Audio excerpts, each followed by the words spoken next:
नाति नातिनाहरू ध्यान दिएर पढेर नमस्ते नमस्ते मेरो नाम नानी शोभा हो। म चाहिँ जनगणना गर्न गणक भएर आएकी। मनिता बुढाथोकीको घर यही हो। यही हो नानी, यही हो। बुहारी यहाँ बाहिर आऊ त बा। यहाँ जनगणना गर्ने गणक नानी आउनु भएको। यसरी नै तपाईको घरमा पनि जनगणनाको दोस्रो चरण अन्तर्गत मूल गणना कार्यका लागि कार्तिक 25 देखि मङ्सिर 9 गतेसम्म गणक आउनुहुनेछ। उहाँहरूलाई सत्य तथ्य विवरण दिई सहयोग गरौँ। जनगणनाको पहिलो चरणमा सूचीकृत भएका वा छुटेका सबै परिवारले यस चरणमा पनि कोभिड-19 संक्रमणको सुरक्षा मापदण्ड पालना गर्दै आफ्नो परिवारका सबै व्यक्तिको विस्तृत विवरण दिउँ। यस चरणमा कोही पनि नछुटाउँ र कसैको पनि दोहोरो स्थानबाट गणना नगराउँ। मेरो गणना मेरो सहभागिता, राष्ट्रिय जनगणना 2078 केन्द्रीय तथ्याङ्क विभाग।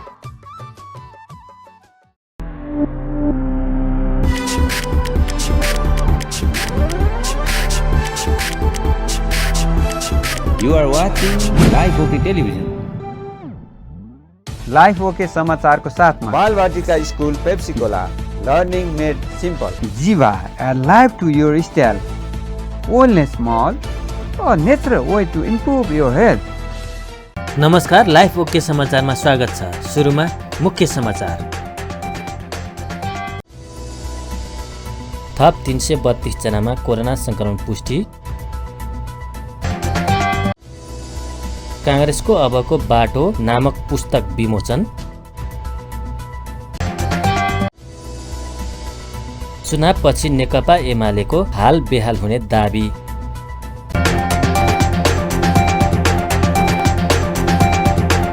अब समाचार विस्तारमा। नेपालमा बुधबार थप 332 जनामा कोरोना संक्रमण पुष्टि भएको छ। देशभर गरिएको 7590 पीसीआर परीक्षणका क्रममा 305 जना र 2330 एन्टिजेन परीक्षणका क्रममा 27 जनामा कोरोना संक्रमण पुष्टि भएको स्वास्थ्य मन्त्रालयले जनाएको छ। यो सँगै नेपालमा कोरोना संक्रमितको संख्या 9,15,401 पुगेको छ। त्यस्तै थप 4 जनाको कोरोनाका कारण मृत्यु भएको छ। हालसम्म नेपालमा कोरोनाका कारण 11,513 जनाको कोरोनाका कारण मृत्यु भएको छ।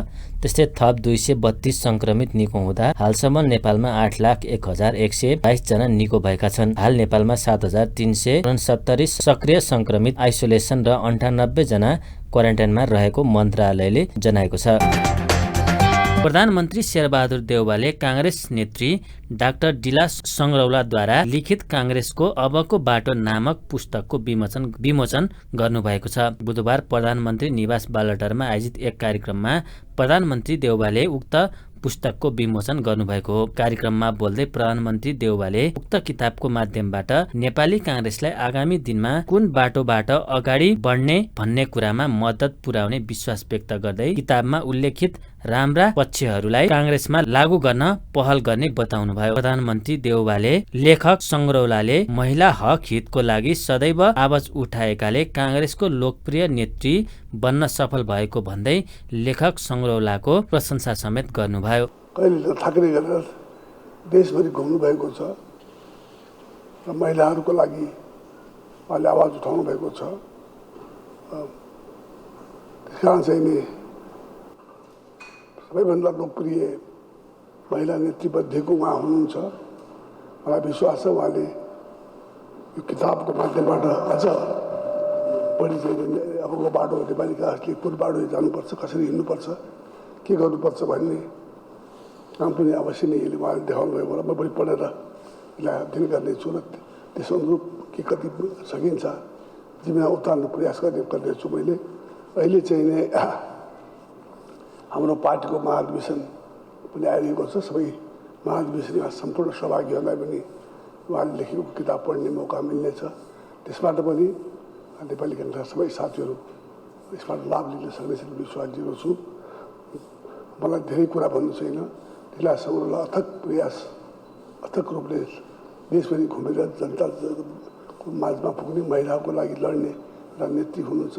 मलाई विश्वास छ किताबले पूर्ण सफलता प्राप्त गर्ने उहाँको भविष्यमा पनि अझ यस्तै योगदान दिनुहुनेछ भन्ने विश्वास लिएको छु। लेखक सङ्ग्रौलाले राष्ट्रियता, प्रजातन्त्र र लोकतन्त्रको मूल मर्ममा टेकेर काङ्ग्रेसभित्रका कमी कमजोरीलाई केलाउँदै काङ्ग्रेसलाई कसरी अगाडि बढ्नुपर्छ भन्ने विषयमा पार्टी पङ्क्तिभित्र तथा बाहिर व्यापक बहस सिर्जना गर्ने उद्देश्यले उक्त पुस्तक लेखेको बताउनुभयो। सङ्ग्रौलाले आउँदै गरेको 14औं महाधिवेशनमा उक्त पुस्तकलाई एजेन्डा बनाएर लैजाने लक्ष्य लिएको जानकारी दिनुभयो। राष्ट्रियता, प्रजातन्त्र र समाजवादको मूल मर्ममा टेकेर हाम्रा कमी कमजोरीहरूलाई केलाउँदै अब नेपाली काङ्ग्रेसलाई कसरी अगाडि बढाउनुपर्छ भन्ने बारे पार्टी पङ्क्तिभित्र बाहिर व्यापक बहस सिर्जना गर्ने उद्देश्यले मैले यो पुस्तक लेख्ने जमर्को गरेको हुँ। आउँदै गरेको काङ्ग्रेसको 14औं महाधिवेशनमा यो पुस्तकलाई नै एजेन्डा बनाएर साथीहरू सामु लैजाने अठोट मैले लिएको छु। पुस्तकमा काङ्ग्रेसको संक्षिप्त परिचय, काङ्ग्रेसको सैद्धान्तिक स्पष्टता, काङ्ग्रेसको अबको बाटो, जनताले चाहेको अबको काङ्ग्रेस र 14औं महाधिवेशनको एजेन्डाहरू लगायत 8 उपशीर्षकमा पुस्तक बाँडिएको उहाँले जानकारी दिनुभयो। नेकपा एकीकृत समाजवादी पार्टीका अध्यक्ष माधव कुमार नेपालले चुनावपछि नेकपा एमालेको हाल बेहाल हुने दावी गर्नुभएको छ। बुधबार जनकपुर धाममा पार्टी प्रवेश तथा प्रदेश कार्यालयको उद्घाटन कार्यक्रम अघि सञ्चारकर्मीसँग कुराकानी गर्दै अध्यक्ष नेपालले जनताले एमालेलाई विश्वास नगर्ने भन्दै अबको चुनावपछि एमालेको अवस्था बेहाल हुने दावी गर्नुभएको हो। उहाँले अहिले केपी ओलीले सूर्यको धाक देखाएर केही गर्न नसक्ने बताउनुभयो। उहाँले नेपालमा रहेका सबै समुदायलाई समान अधिकार दिन प्रतिबद्ध रहेको जिकिर गर्नुभयो। एमालेको अवस्था चुनावपछि एमालेको हालत बिचरा बेहाल बिजोग मधेसमा जन्मेको मान्छे माधव नेपाल रौतहट जिल्लामा त हैन, त्यही पनि विषय त हजारौं छ, कुन विषयमा लिएको छ? हामी सबैले समानताको अधिकार दिन चाहन्छौँ। नेपालको राष्ट्रियता, राष्ट्रिय नेपालको स्वाधीनताको पक्षमा पर्ने 100% देशभक्त शक्तिको रूपमा, समुदायको रूपमा हामीले सबै समुदायलाई, नेपालको मधेसी समुदाय हुन्, जनजाति समुदाय हुन्, मधेसी आदिवासी जनजाति हुन्, दलित हुन्, मुस्लिम हुन्, थारू हुन्, सबै समुदायहरू 126-36 जात जातिका सबै समुदायहरूको बीचको एकताको पक्षमा हामी रहेका। त्यस्तै पार्टी प्रवेश कार्यक्रममा नेपालले नागरिकता विधेयकमा देखिएको समस्या जति सक्दो समाधान हुने र सम्पूर्ण नेपालीले नागरिकताको हक पाउने बताउनुभयो। त्यस्तै उहाँले जनकपुर जयनगर रेल सुचारू गर्न सक्दो पहल भइरहेको उल्लेख गर्नुभयो। नागरिकता के बारे में नेपाली जे है ओकरा नागरिकता मिले के चाहिए। नेपाली जनता के नागरिकता के अधिकार है। ओकर जे है एगो संतान जन्मल है, ओकर दोष न है। बाप है माँ नेपाली, माँ है नेपाली, अधिकार है रे माँ के बेटा बेटी पर। ओकरा नागरिकता के अधिकार के लिए जे विधेयक अगाडि बढ़ल है, ओकरा जल्दी से जल्दी ओकरा एगो निष्कर्ष में पहुंचाना जरूरी है। ये धारणा हमरा सबके रहे। पहले गलती भेल है, तैयो एकरा अगाडि बढ़ावे के लिए पूरा सब कोई के साथ सहयोग चाहिए। मुआवजा के बात होए या एक संचालन करे के लिए ऋण के तहत भुगतान करे के काम होए, इस सब चीज के लिए हम सब अपना तरफ से पूरा प्रयास करबे। अध्यक्ष नेपालले प्रदेश 2 को स्थायी राजधानी जनकपुर धामलाई बनाउनु नै न्यायोचित हुने भन्दै सहमतिमा प्रदेशको नाम टुङ्गो लगाउनु पर्ने उल्लेख गर्नुभयो। कार्यक्रममा विभिन्न दलबाट आएका कार्यकर्तालाई एकीकृत समाजवादी प्रवेश गराइएको थियो। नाति नातिनाहरू ध्यान दिएर पढेर। नमस्ते, मेरो नाम नानी शोभा हो। म चाहिँ जनगणना गर्न गणक भएर आएकी। मनिता बुढाथोकीको घर यही हो? यही हो नानी, यही हो। बुहारी यहाँ बाहिर आऊ त बा, यहाँ जनगणना गर्ने गणक नानी आउनु भएको। यसरी नै तपाईको घरमा पनि जनगणनाको दोस्रो चरण अन्तर्गत मूल गणना कार्यका लागि कार्तिक 25 देखि मङ्सिर 9 गतेसम्म गणक आउनुहुनेछ। उहाँहरूलाई सत्य तथ्य विवरण दिई सहयोग गरौँ। जनगणनाको पहिलो चरणमा सूचीकृत भएका वा छुटेका सबै परिवारले यस चरणमा पनि कोभिड-19 संक्रमणको सुरक्षा मापदण्ड पालना गर्दै आफ्नो परिवारका सबै व्यक्तिको विस्तृत विवरण दिउँ।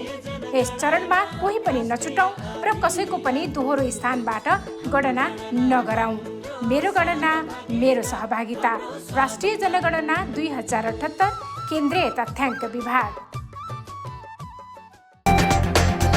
अर्थमन्त्री जनार्दन शर्माले निजी क्षेत्रलाई सहुलियत दिने सन्दर्भमा सरकार सचेत रहेको बताउनु भएको छ। नेपाल आर्थिक पत्रकार संघले आयोजना गरेको जनरल सार्वजनिक तथा पत्रकार सम्मान कार्यक्रममा मन्त्री शर्माले अर्थतन्त्रको पुनरुत्थान तथा आर्थिक विकासमा सार्वजनिक निजी क्षेत्रको साझेदारी तथा निजी क्षेत्रको सहभागिता महत्त्वपूर्ण रहँदै आएको भन्दै निजी क्षेत्रलाई सहुलियत दिने सन्दर्भमा सरकार सचेत रहेको बताउनु भएको हो। उहाँले निजी क्षेत्रलाई दिइने सहुलियतका क्षेत्रका बारेमा अध्ययनमा नै रहेको धारणा राख्नुभयो। अर्थमन्त्री शर्माले बजेट निकै सानो आकारको रहे पनि सामाजिक आर्थिक पूर्वाधारका क्षेत्र स्वास्थ्य शिक्षा क्षेत्रको विकासका लागि अर्थतन्त्र विकासमा जोड दिनुपर्ने उल्लेख गर्नुभयो।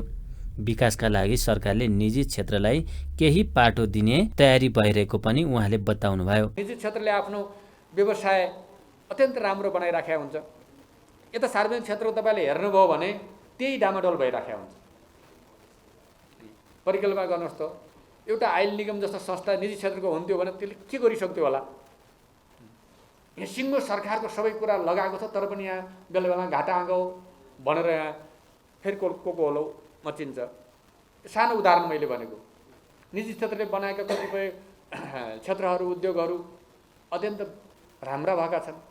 सार्वजनिक क्षेत्रले चलाएका उद्योग बन्द भएर बसेका छन् भन्दाखेरि यहाँभित्र सार्वजनिक सम्पत्तिलाई सार्वजनिक विकासको लागि व्यवस्थापन गर्ने कुरामा दिलचस्पी नदिएर पनि हुनसक्छ, क्षमताको कमीले हुनसक्छ। यहाँ समस्या देखेको। त्यस कारणले निजी क्षेत्रको व्यवस्थापकीय पक्षबाट हामीले सिक्दै, सरकारले पनि त्यो सिक्दै निजी क्षेत्रलाई थप सहुलियत र सहयोग गरेर विभिन्न क्षेत्रमा उहाँहरूलाई प्रोत्साहित गरी अगाडि लगाउनुपर्छ भन्ने लागु छ। मैले यहाँ अहिले यहाँहरू मार्फत यहाँ प्रतिनिधि हुनुहुन्छ, विभिन्न सङ्घ संस्थाका अध्यक्षहरू कार्यभार अध्यक्षहरू सबै यहाँ हुनुहुन्छ। अब हाम्रो यहाँ विकासको लागि तपाईँहरूको ध्यान पूर्वाधार निर्माणतिर पनि म आकर्षित गर्न चाहन्छु। अब हामीले सबै कुरा सरकारले मात्रै बनाउने, कतिपय कुरा निजी क्षेत्रलाई दिने विचार छ। कतिपय महत्त्वपूर्ण सडक तपाईँहरूले सञ्चालन गरेर टोल उठाएर किन त्यसलाई एउटा व्यावसायिक रूपमा विकास नगर्ने?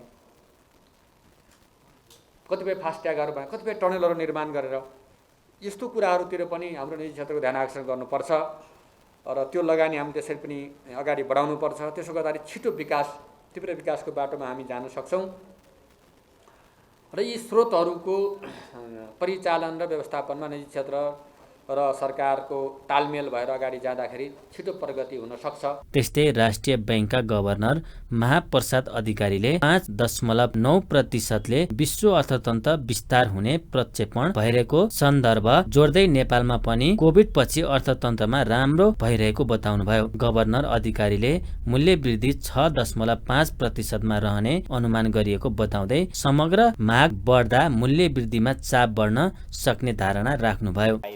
कोभिड हुँदै पनि अब नेपालको सन्दर्भमा पनि यहाँहरूले देख्नुहुन्छ, के देख्नुहुन्छ त, के पाउनुहुन्छ त भन्दा राम्रो रिकभरी छ, अत्यन्तै राम्रो रिकभरी छ। जुन खालको खर्चहरू भइरहेछ, जुन खालको चाहिँ ऋणहरू गइरहेछ, यसले चाहिँ रिकभरीको इन्डिकेसन दिन्छ। चाहे इम्पोर्टै भए पनि कुनै न कुनै लेभलको चाहिँ कन्स्ट्रक्सनमा गइरहेको अथवा क्यापिटल फर्मेसनमा गइरहेको अवस्था तपाईँले पाउनुहुन्छ।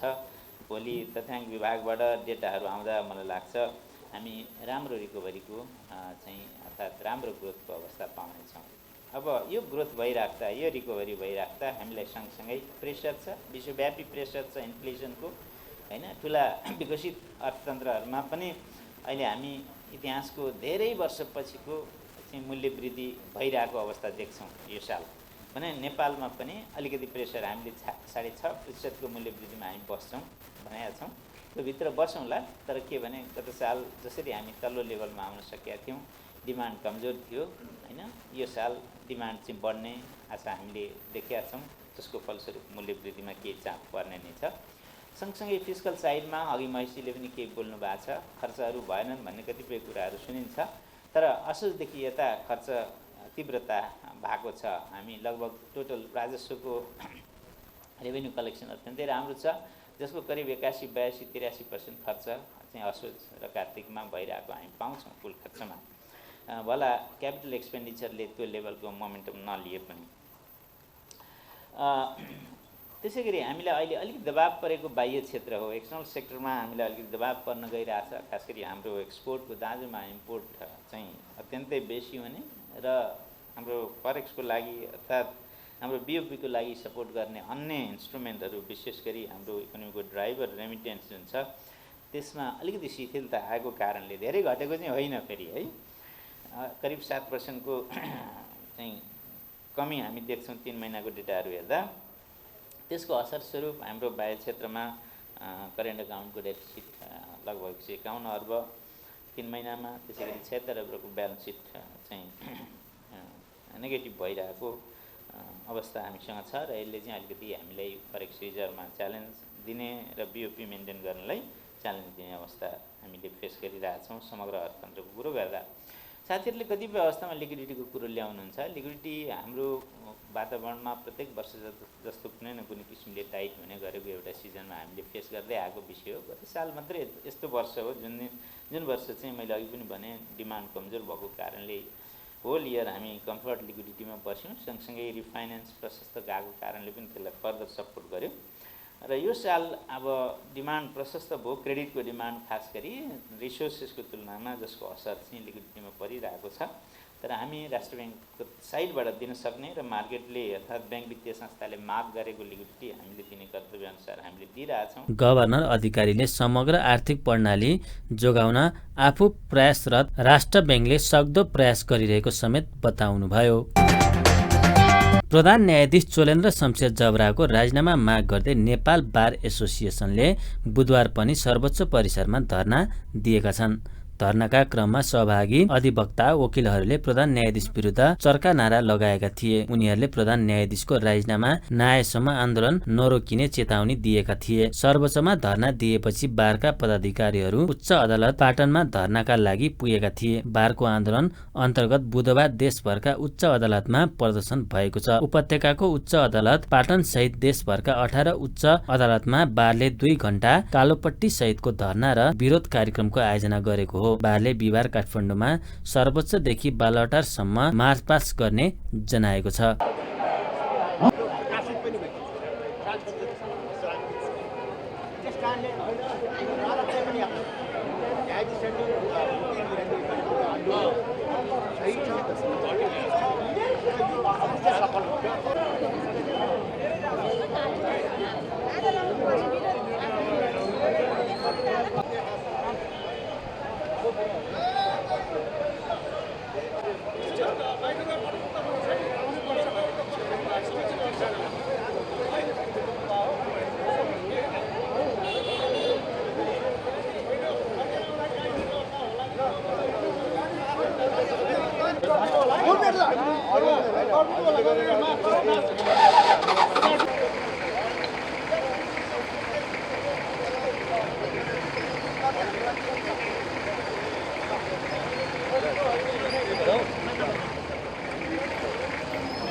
ललितपुर टेबल टेनिस क्लबको आयोजनामा 4थो सम्झना कप अन्तर्राष्ट्रिय टेबल टेनिस प्रतियोगिता माघ 12 गतेदेखि हुने भएको छ। प्रतियोगितामा करिब 1000 खेलाडीको सहभागिता रहने क्लबका अध्यक्ष प्रदीप जोशीले जानकारी गराउनुभयो। प्रतियोगितामा नेपाल सहित Bharat, Pakistan, Bangladesh, Thailand, UAE, Korea लगायतका राष्ट्र सहभागी हुने आयोजकले जनाएको छ। पुरुष, महिला सिंगल्स र टिम भेटरानको पुरुष 40 वर्षमाथि र 55 वर्षमाथि तथा महिलामा 40 वर्षमाथि गरी 7 प्रतिस्पर्धामा खेल हुनेछ। सिंगल्स र टिममा शीर्ष 3 स्थान हात पार्नेले क्रमशः 50,000, 25,000 र 10,000 नगद पुरस्कार प्राप्त गर्नेछन्। भेटरानतर्फ विजेतालाई 10,000, उपविजेतालाई 5,000 तथा तेस्रोलाई 2,500 नगदबाट पुरस्कृत गरिनेछ। प्रतियोगिताको अनुमानित बजेट 21,50,000 रुपियाँ रहेको छ। 4 दिने प्रतियोगिताका खेलहरू लैनचौर स्थित राष्ट्रिय टेबल टेनिस प्रशिक्षण केन्द्रको हलमा हुनेछ। Kumari bank Kathmandu team championship 2021 corporate आमन्त्रण ब्याडमिन्टनमा सहभागी हुने नेपाली खेलाडीको नाम सार्वजनिक गरिएको छ। आयोजक काठमाडौँ ब्याडमिन्टन एकाडेमीले काठमाडौँमा बुधबार पत्रकार सम्मेलन गरी वरियता अनुसार शीर्ष 8मा परेका खेलाडीहरूको नाम सार्वजनिक गरेको हो। प्रतियोगितामा पुस 6 देखि 9 गतेसम्म त्रिपुरेश्वर स्थित राखेप कवड हलमा हुनेछ। पुरुषतर्फ त्रिभुवन आर्मी क्लबका रत्नजित तामाङ, एपीएफका दिपेश धामी, भोजपुरका विकास श्रेष्ठ, एपीएफका साजन ताम्राकार, नेपाल पुलिसका विष्णु कटुवाल, धादिङका सुदीप सेडाई, नेपाल पुलिसका दीपक बोहरा र आर्मीका नवीन श्रेष्ठ वरियताको शीर्ष 8मा रहेका छन् र उनीहरूले प्रतियोगितामा सहभागिता जनाउनेछन्। यता महिलातर्फ शीर्ष 8 वरियतामा शीर्ष 4मा आर्मीका 4 खेलाडी नङसाल तामाङ, अमिता गिरी, अनुमाया राई र रसिला महर्जन रहेका छन्। त्यसैगरी एपीएफका जेसिका गुरुङ र शोभा गौचन 5औं र 6औं वरियतामा रहेका छन्। एपीएफकै सुनेना मुखिया र भोजपुरकी सीता राई 7औं र 8औं वरियतामा रहेका छन्। खेलाडीहरूको खेल्ने टिमको घोषणा भने पछि हुने आयोजकले जनाएको छ। प्रतियोगिता अन्तर्गत men's singles, women's singles, corporate doubles, men's doubles र वुमेन्स डबल्स गरी 5 इभेन्ट समावेश गरिएको छ। विजेता टिमका वरियता प्राप्त खेलाडीले 75,000, उपविजेताले 60,000, तेस्रो हुनेले 55,000 र चौथो स्थान हात पार्नेले 47,500 नगद प्राप्त गर्नेछन्। त्यसैगरी वरियता प्राप्त खेलाडीलाई दर्ता हुने बित्तिकै 20,000 दिने आयोजकले जनाएको छ। प्रत्येक खेलमा म्याच फी बापत 2,500 प्रदान गरिने बताइएको छ।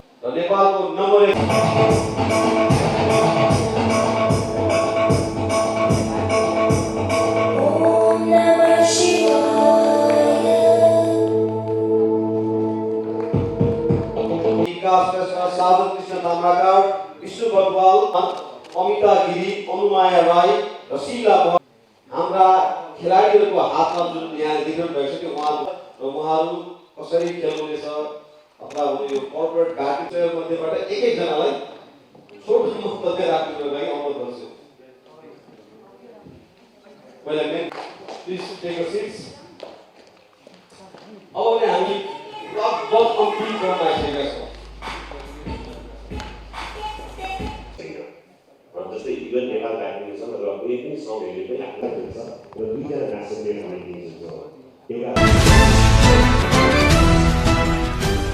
सुन चाँदीको मूल्य लगातार गिरावट आएको छ। सुन तोलामा 500 रुपियाँले घटेको हो। नेपाल सुनचाँदी व्यवसायी महासंघका अनुसार छापाला सुन प्रति तोला 91,800 रुपियाँमा कारोबार भइरहेको छ। यस्तै तेजापी सुन पनि ओह्रालो लागेर प्रति तोला 91,300 रुपियाँ तोकिएको छ। चाँदीको भाव पनि घटेको छ। महासंघको तथ्याङ्क अनुसार यस दिन चाँदी तोलामा 30 रुपियाँले ओह्रालो लागेर प्रति तोला 1,225 रुपियाँमा किनबेच हुँदैछ।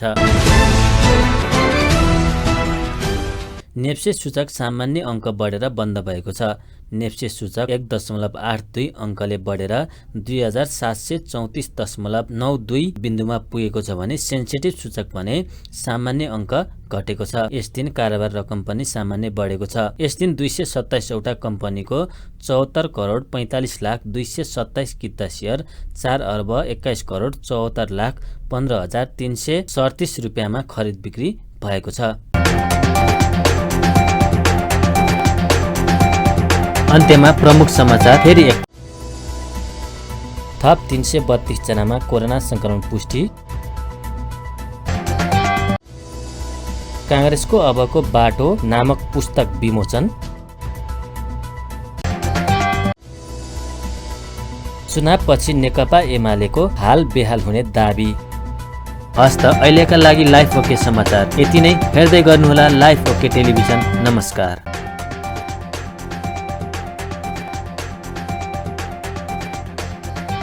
लाइफ ओके समाचारको साथमा Balvatika school Pepsi Cola, learning made simple. Jeeva, a life to your style.